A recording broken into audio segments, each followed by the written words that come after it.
Ayat yang ke-10.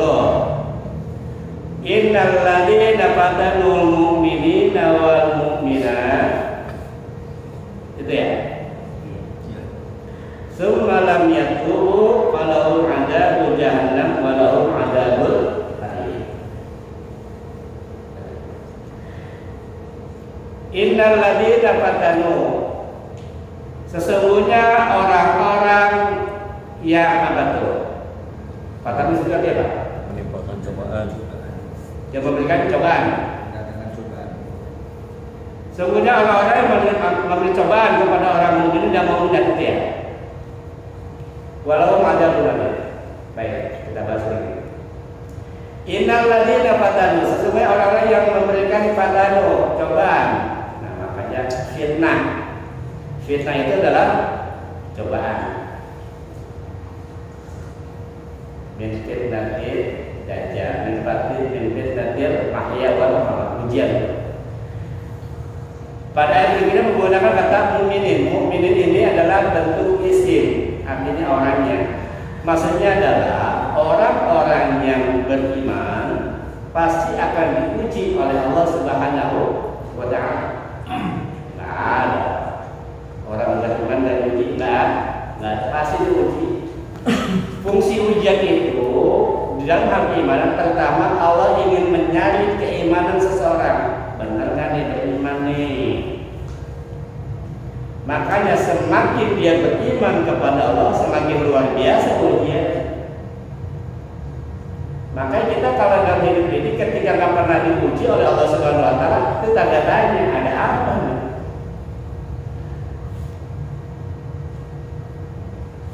Pengen tahu mas harus diuji dulu kan? Dan pasir kan itu kan berkumpul, diayak lagi, koyak terus sampai lahirlah benih-benih apa biji-biji. Sama Allah Subhanahu Wa Taala ingin menyari umatnya, ingin menyari hambanya, ingin memperlihatkan bagaimana imannya diuji oleh Allah Subhanahu Wa Taala. Banyak ujian yang Allah berikan kepada orang-orang beriman. Tapi ujian paling berat, seberapa ujian kita nggak seberapa. Karena asyaddul bala balau anbiya. Ujian terbesar adalah ujian para nabi. Jadi ujian terbesar itu para nabi. Dan orang-orang yang mengikuti jejak nabi. Kita bisa lihat bagaimana para nabi itu Allah uji. Makanya di dalam sholat surah Al-Fatihah Allah tegaskan ihdinas siratal mustaqim, bimbing kami menuju jalan yang benar. Karena dalam hidup ini kita akan selalu menemukan tantangan dan ujian. Jangan sampai kita sesat, jangan sampai Allah benci. Kita minta kepada Allah jalan yang benar, seperti hanya jalan-jalan yang telah Engkau berikan nikmat. Siratal ladzina an'amta alaihim. Siapakah orang-orang yang Allah berikan nikmat itu? Ada 4 orang loh. Ada 4 orang yang Allah berikan nikmat di dalam Al-Quran. Allah abadikan.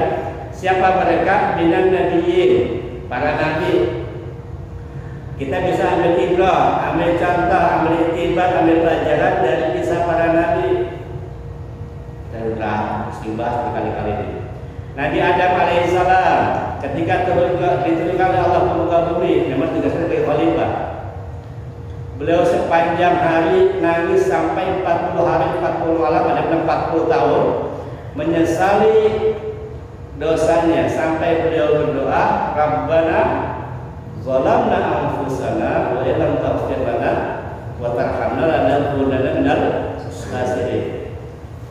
Lihat doanya, kita pelajari. Nabi Adam turun ke bumi, skenario-nya karena makan buah khuldi, kan gitu kan?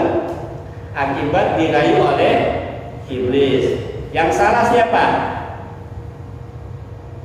Nabi Adam dirayu oleh iblis makan buah khuldi, akhirnya diturunkan ke muka bumi. Yang salah siapa?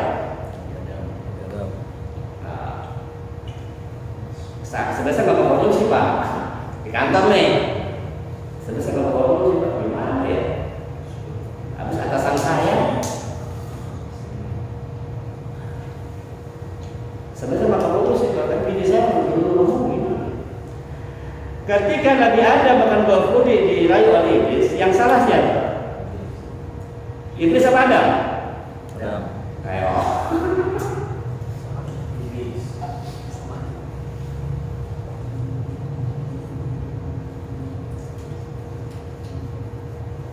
Yang salah siapa? Iblis. Walaupun iblis salah karena telah dari Adam, apakah Adam menghina menyalahkan iblis? Nah, justru Adam berdoa, Rabbana zalamna ya Rabbana. Kenapa zalim? Karena saya mau-mauan dirayu iblis. Coba saya nggak mau dirayu, nggak bakal saya terganggu, kan gitu. Coba kalau bapak nggak mau dirayu, nggak bakal saya korupsi, nggak bakal saya masuk penjara. Nah, walaupun salah orang, tapi Nabi Adam tidak pernah menyalahkan orang lain. Justru dia menyalahkan dirinya sendiri. Pelajaran buat kita apa? Dalam hidup ini, kadang-kadang kesalahan itu bukan karena kesalahan kita. Seringkali kita dianggap salah karena perbuatan orang. Jangan salah. Bapak sudah berdiri di pinggir jalan dan tiba-tiba ditabrak mobil, bisa nggak? Udah di pinggir jalan di trotoar pasti dihajar mobil, bisa. Sama kita kadang sudah hati-hati dalam hidup masih dihajar orang. Ketika itu terjadi, itu namanya ujian. Ketika kita difitnah orang, dijahatin orang, dijadiin orang, nggak usah nyalain orang. Salahkan diri kita sendiri. Kenapa kita dirayu? Kenapa kita begini? Kenapa kita begitu? Kalau memang benar-benar ada masalah, ya sudah anggaplah itu sebagai ujian. Karena ujian itu cuma ada dua hasilnya.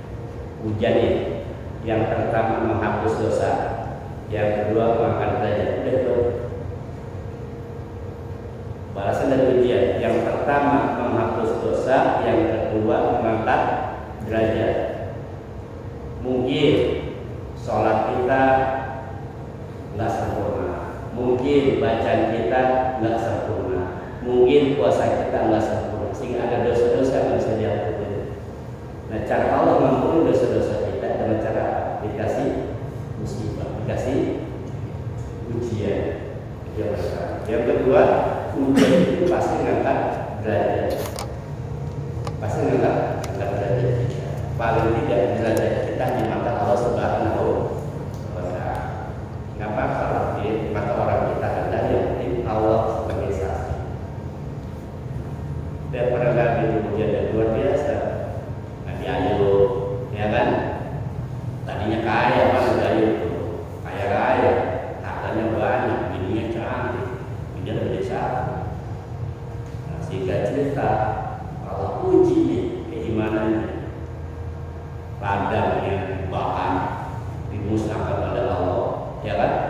Anak-anaknya pada pergi, udahnya hartanya dihabisi oleh Allah, diambil sama Allah, Allah kasih penyakit. Udahnya jatuh miskin, sakit. Kenapa? Orang kaya nih, tadi orang makan koran, siapa yang orang makan cium tangan masih apa? Bukan terkait orang udah senyum, sakit kayaknya tuh.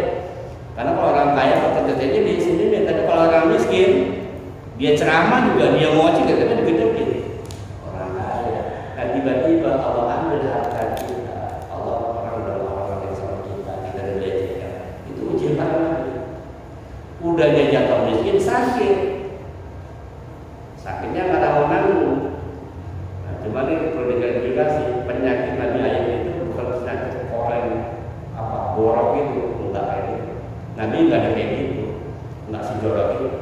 Penyakit Nabi Ayub itu dia penyakit kulit, tapi bukan di atas permukaan, tapi di dalam kulit, antara kulit dan daging itu penyakitnya di situ. Jadi nggak kelihatan ke orang yang lain apa, cuma sakitnya luar biasa. Bapak kalau sekarang tahu ada penyakit lupus, tahu? Autoimun. Penyakit lupus itu Pak, jangan disentuh orang karena angin itu biasa sakit. Kalau sekarang ya, sekarang ya. Mungkin kayak gitu dulu penyakit luar biasa.